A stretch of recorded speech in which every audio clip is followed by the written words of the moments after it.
Hello everyone, welcome to our channel. आज bank nifty अगर देखी जाए तो बैंक निफ्टी हमें काफ़ी बुलिश दिखाई दी और काफ़ी बिग ग्रीन कैंडल हमें दिखाई दी और उसने करीबन जो पिछला जो ऑल टाइम हाई था उसको ही ब्रेक कर दिया था। तो काफ़ी लोगों को ये सोच होता है कि ऐसे जो बुलिश जो ट्रेंड होते हैं बैंक निफ्टी के या फिर बुलिश जो मूवमेंट्स होते हैं वो उनको कैसे ट्रैक किया जाए। और एक उसके साथ में जो होता है कि ऑल टाइम हाई पर बैंक निफ्टी निकलने के बाद ऊपर के साइड पर उसमें प्राइस एक्शन नहीं मिलता है। जैसे कि अभी अगर इसके नीचे जो होता है तो ये टाइम फ्रेम में पूरा हमारे पास प्राइस एक्शंस थे। प्राइस एक्शंस मतलब ये था कि सपोर्ट और रेजिस्टेंस ये सारी चीज़ें हमें पता थी क्योंकि हमारे पास पास्ट हिस्ट्री होती है। लेकिन जब मार्केट जब बुलिश ट्रेंड में निकल जाता है तो उसके बाद आपके पास कुछ हिस्ट्री नहीं होती। मतलब जूने जो प्राइस होते हैं उसके प्राइस एक्शन ना होने के कारण हमें ये नहीं पता चलता कि कहाँ पे सपोर्ट है और कहाँ पे रेजिस्टेंस है। तो इसी की वजह से हम इस वीडियो में ये डिस्कस करेंगे कि एक सिंपल स्ट्रैटेजी से हम बैंक निफ्टी में कैसे ट्रेड कर सकते हैं जब बैंक निफ्टी उसके बुलिश ट्रेंड में हो या फिर ऑल टाइम हाई पर हो। आज अगर देखा जाए तो आज करीबन 1200 पॉइंट की मूवमेंट हमें बैंक निफ्टी में दिखाई दी। तो करीबन ये जो 1200 पॉइंट की मूवमेंट थी, 1200 पॉइंट ऊपर हाई था, तो काफ़ी लोगों का ये सोच लगता है कि ये पूरे 1200 पॉइंट्स उन्हें मिलने चाहिए थे तो काफ़ी कितना प्रॉफिट हो चुका होता या फिर कितनी चीज़ें हो चुकी थी। क्योंकि जो प्रीमियम 100 पॉइंट्स पर थे उनकी करीबन वैल्यू 800-900 पॉइंट्स तक निकल गई थी। तो उसके बाद में ये लगता है कि ये पूरी रैली हमें लेनी चाहिए थी। लेकिन क्या आपको ये लगता है, लेकिन आपको जैसे ये लग रहा है कि 1200 पॉइंट्स की रैली लेनी चाहिए थी, एक्चुअल में कितने लोग होंगे जिन्होंने ये पूरी रैली अचीव की होगी? तो वैसे कम से कम अगर मैं आपको कहूँ जो जिन्होंने वन साइडेड ट्रेड लिए है, जिनके वन साइडेड ट्रेड है, मतलब अगर कॉल के साइड में ही वो बैठे हैं, हेज नहीं है, तो उन लोगों की जो प्रोबेबिलिटी है वो एक्चुअली बहुत ज़्यादा कम है, बहुत ज़्यादा कम है। मतलब 1% के भी नीचे ऐसे लोग होते हैं जो ये पूरी रैली ले पाते हैं, जो भी रिटेल लोग होते हैं उनमें। लेकिन क्या ये पूरी रैली लेने के लिए हमें सोचना चाहिए या फिर नहीं सोचना चाहिए? सवाल जो पहला ये है कि ये पूरी रैली के लिए हमने एक ऑप्ट करना चाहिए कि ये पूरी रैली हमें मिलनी चाहिए। तो मुझे ऐसे लगता है कि इस रैली के पीछे हमें कभी पड़ना ही नहीं चाहिए। अभी अगर देखा जाए तो ये मूवमेंट आज हुई है और कितने लोगों को पता था कि ये मूवमेंट आज होगी? तो वैसे नहीं होता, किसी को पता नहीं होता कि इतनी बड़ी रैली मार्केट में आने वाली है। और इस रूल से अगर आप चलोगे तो ये आज के दिन तो फॉलो नहीं होगा, कि ऐसा नहीं होगा कि 1200 पॉइंट की रैली आप आज ही लोगे। तो वो अगर लोगे तो फिर आप हमेशा वही सोचोगे। और हमेशा अगर नॉर्मल डेज में भी आप ये सोचोगे कि हमें 1200 पॉइंट्स या 1000 पॉइंट्स की रैली लेनी है, तो क्या वो पॉसिबल है? तो वो पॉसिबल बिल्कुल नहीं है। क्योंकि वन डे के अगर चार्ट पर देखा जाए तो कितने ऐसे बड़े बड़े रैलीज है। एक ये कैंडल हो गई, यहाँ पर एक कैंडल हो गई, उसके बाद डायरेक्टली यहाँ पर हो गई, उसके बाद यहाँ पर हो गई, उसके बाद यहाँ पर हो गई। तो कम से कम ऐसे बड़े बड़े मूव्स के लिए, जो ऐसे बड़े बड़े मूव्स के लिए कम से काफ़ी दिनों का गैप है। अगर इसके बाद अगर देखा जाए तो ये एक दिन हो गया, ये हो गया, तो काफ़ी कम से कम 20-25 दिन का गैप हमें दिखाई दे रहा है यहाँ पर। तो ये 20-25 दिन आप क्या करोगे? आप अगर 1000 पॉइंट्स की रैली लेना सोच रहे हो तो यहाँ पे आपको अगर मिल गई या इस कैंडल पे आपको एक रैली मिल गई है, लेकिन उसके बाद में कम से कम एक महीना जो है बिल्कुल मार्केट में हमें मूवमेंट नहीं दिखाई दी है, तो तब तक तो आपका ये पूरी जो रेंज है इसमें तो पूरा कैपिटल आपका चला जाएगा और ये मूव लेने के लिए आपके पास कैपिटल ही नहीं बचेगा। ये पूरे दिन की भी ज़रूरत नहीं है, आप इतने दिनों में ही आपका कैपिटल चला जाएगा। क्योंकि रोज़ आप सोचोगे, फिर रोज़ डीके होगा और डीके के इसमें आपका जो भी प्रॉफिट होगा, मतलब अगर आपने 100 पॉइंट्स के प्रीमियम लिया है वो अगर 130 होगा, 140 होगा, वो आप लोगे नहीं और इवेंचुअली वो डीके होने के बाद में वो जीरो पर एंड हो जाएगा और जिसमें आपको पैसा नहीं मिलने वाला है। लेकिन एक ये बात है कि आपने अगर एक मिनिमम ग्रिड को अगर आपके कम रखा और आपने अगर 30 to 40 पॉइंट्स या 50 पॉइंट्स अगर अचीव करने की बात अगर सोची, तो इस कैंडल में भी ये प्रोबेबिलिटी है कि इसके बाद जो डायरेक्टली ये बड़ी मूव थी तो इसके बीच में ही करीबन सिर्फ 1000 पॉइंट्स का प्रीमियम नहीं तो उसमें 2000 पॉइंट्स का ही प्रीमियम आपको अचीव हो सकता है। अगर आप 40 प्रीमियम अगर लेते हो, अगर किसी अच्छे दिन आपको 40 प्लस भी प्रीमियम मिलता है, मतलब मान लीजिए कि 80 पॉइंट्स का प्रीमियम अगर मिलता है, तो वो एक इवेंचुअली आपका कैपिटल में अच्छी राइज होगी और एक अच्छा प्रॉफिट भी आपको दिखी जाएगी। तो मुझे ऐसे लगता है कि ये जो बड़े बड़े जो रैलीज होते हैं तो उनके पीछे हमें नहीं गिरना चाहिए। और एक सिंपल आपका जितना रिस्क है, जो भी आपकी रिस्क है वो जो भी रहे, 2%, 5%, 10%, जो भी आपका रिस्क एपिटाइट है उसके हिसाब से ही रहनी चाहिए। वो रेगुलरली सेम रिस्क आपके पास रहनी चाहिए और उसी के कंपैरिजन में आपका रिवॉर्ड रहना चाहिए। तो तभी आप ऐसे कंडीशंस में लॉन्ग टर्म के लिए काम कर पाओगे। और इन चीज़ों के साथ में अभी हम ये सोचते हैं कि ये जो बुलिश ट्रेंड है, अभी 49,000 या फिर ऑल टाइम हाई के ऊपर जब बैंक निफ्टी निकल जाती है तब हम उसमें ट्रेड कैसे करेंगे, how to trade at all time high. तो ये काफ़ी दिक्कतें होती है, क्योंकि हम ये सोचते हैं कि इसके पहले जो था तो प्राइस एक्शन था, तो सपोर्ट रेजिस्टेंस था, कुछ हद तक लोग जो इसमें काम करते हैं, जो प्राइस एक्शन के हिसाब से काम करते हैं, या फिर जो नए ट्रेडर्स होते हैं, तो उनके लिए एक काफ़ी बड़ा एक पैरामीटर होता है कि पिछले प्राइजेस क्या है। तो वो अभी फ़िलहाल उनके पास नहीं होते। लेकिन अगर देखा जाए तो हम सेम अगर सोचेंगे, अगर इसके पहले कब जब ऑल टाइम हाई को ब्रेक किया था या फिर जब ऑल टाइम हाई पर आया था, तो उस दिन का हम ग्राफ देखेंगे। अभी सिमिलरली हिस्ट्री में भी इसके पहले भी काफ़ी बार ऑल टाइम हाई को ब्रेक किया गया है। जैसे कि ये लेवल था, ये एक ऑल टाइम हाई था और उसको ब्रेक किया गया था इस कैंडल के साथ में, जो कि 4 दिसंबर को ये कैंडल बनाई गई थी। और 4 दिसंबर को ट्रेड करने के बाद ये जो बाकी के जो दिन थे, मतलब ये ऑल टाइम हाई पर जाने के बाद, तो इसमें ट्रेड आप कैसे कर सकते थे। तो इवेंचुअली अगर 5 दिसंबर का भी अगर देखा जाए तो हम 5 दिसंबर का 15 मिनट्स का चार्ट हम ओपन करेंगे। सो करीबन ऑल टाइम हाई ब्रेक करने के बाद या बुलिश ट्रेंड में मार्केट ने वापस अभी इस 5 दिसंबर को अगर देखा जाए तो पास्ट हिस्ट्री का डेटा कुछ भी नहीं था।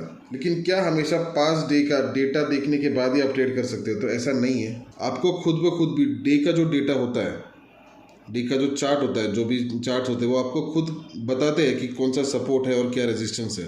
अगर आप सही तरीके से इनको रीड कर पाओ तो आपको डेली बेसिस पर हर एक कैंडल आपको कुछ ना कुछ डिनोट करती है कि ये हमारे सपोर्ट है या फिर ये रेजिस्टेंस है या फिर ये रैली आ सकती है, इसकी ज़्यादा प्रोबेबिलिटी है, इसकी कम प्रोबेबिलिटी है। तो 5 दिसंबर को अगर देखा जाए तो बैंक निफ्टी ने यहाँ पर ओपन किया, या फिर किसी भी दिन अगर ओपन होती है सर, ये अगर कैंडल निकलती है तो यहाँ पर अगर देखा जाए तो फर्स्ट कैंडल ये बनाई है, वापस सेकेंड कैंडल भी यहाँ पर बनाई है और थर्ड कैंडल भी यहीं पर बनी है। मतलब करीबन इसी लेवल पर ये एक सपोर्ट का काम अगर देखा तो 3 कैंडल ने ये दिखाया गया है यहाँ पर कि इसके नीचे वो ब्रेक नहीं हो रहा है, क्योंकि फर्स्ट कैंडल का भी एंड जो था यहाँ पर हुआ था और इस लेवल के नीचे कोई भी कैंडल ब्रेकआउट नहीं दे रही है और यहाँ पर आने के बाद स्टॉप दे रही है। तो मेरे हिसाब से ये है कि चलो ठीक है, ये जो कैंडल्स थे इसमें हमें नहीं पता चलेगा, लेकिन थर्ड कैंडल ने जब उसी लेवल से एक बुलिश जब ट्रेंड देती है तो थर्ड कैंडल हमेशा यही डिनोट कर देती है कि इसने एक सपोर्ट का काम था, तो ये लेवल हमारा एक सपोर्ट का काम करेगा।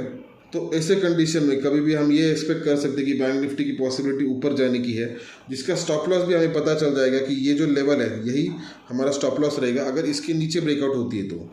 और सिमिलरली हमें 1:1 ईजीली, क्योंकि करीबन उसने इसके बाद 2 पॉजिटिव कैंडल्स बनाए, तो इसमें करीबन आपको 1:1 ईजीली आपको उतना प्रॉफिट मिल सकता था, पॉसिबल था। और उसी के साथ में अगर वापस देखा जाए तो करीबन ये लेवल के बाद यहाँ पर इसने एक स्टॉप लिया था और वापस कम से कम 3 कैंडल्स उसने एक ही रेंज में बनाए हैं। जैसे कि यहाँ पर किया था वैसे ही उसने यहीं पर भी सेम किया कि थर्ड कैंडल उसने यहाँ पे बनाई है और उसके बाद ये कैंडल निकली है डाउनवर्ड साइड में। इसमें एक चीज़ है कि कम से कम 3 कैंडल्स उस रेंज पर रहनी चाहिए और यहाँ पर वो क्राइटेरिया फुलफिल हो जाता है और 3 कैंडल्स वहाँ पर है। और इस कैंडल के बाद ये जो बड़ी कैंडल थी, इसके बाद ये हमारा स्टॉप लॉस बन गया था और ये एक्सपेक्ट कर सकते थे कि मार्केट शायद और नीचे यहाँ से जा सकता है और यहाँ पर भी आपको 1:1 का रेशियो में आपको प्रॉफिट मिलना काफ़ी पॉसिबल था। मिलना पॉसिबल नहीं था, वो ऑलमोस्ट मुझे ऐसे लगता है कि वहाँ पे मिल गया होता। अभी सिमिलरली हमने इस चीज़ के बारे में डिस्कस किया जो कि यहाँ पर था और यहाँ पर था। तो वैसे पूरे दिन में अगर देखा जाए तो कब वैसी सिचुएशन आई थी कि 3 कैंडल्स वहाँ पे बने थे और उसके बाद 3 कैंडल्स बनने के बाद कुछ हद तक एक डायरेक्शन में ब्रेकआउट दिया गया था। तो बेसिकली वो वापस यहाँ पर बना था। अगर यहाँ पर भी देखा जाए तो एक ही लेवल पर 3 कैंडल बने और उसके बाद में यहाँ पर एक बड़ी कैंडल ने ब्रेकआउट दिया, तो यहाँ पर वापस एक ट्रेड बन सकता था। उसमें 1:1 की प्रोबेबिलिटी थी, लेकिन 1:1 शायद मिलते थे या शायद, लेकिन 1:1 शायद यहाँ पर नहीं भी मिलते थे, उतना प्रॉफिट नहीं होता था, लेकिन कुछ हद तक यहाँ पे भी हमें प्रॉफिट मिल सकता था। उसके बाद में दिन भर में उसने ऐसी कोई भी सिचुएशन नहीं दी है।